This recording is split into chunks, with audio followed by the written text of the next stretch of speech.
Hi guys, আসসালামু আলাইকুম। আপনারা সবাই কেমন আছেন? আশা করি আল্লাহর রহমতে সবাই ভালো আছেন। আমিও আপনাদের বোন ভালো আছি। আজকে একটু কেনাকাটা করতে চকে যাইতেছি। শুক্রবারে কুয়াকাটা যাব, এর জন্য হালকা পাতলা কিছু কেনাকাটা করার জন্য যাইতেছি মার্কেটে।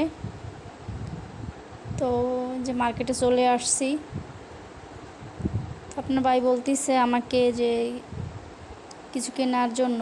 তো আমার অনেকগুলো ড্রেসে আছে, তারপরও সে জোর করতেছে যে নিতেই হইবে। তো তাকে বললাম, সে কিছুই নিবে না।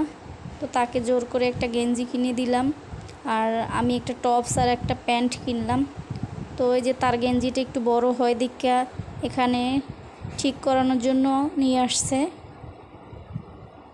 আসলে স্বামীরা এরকমই হয় যে বউয়ের জন্য সব কিছু কেনাকাটা করে দেয়, কিন্তু নিজে কিছুই কিনতে চায় না।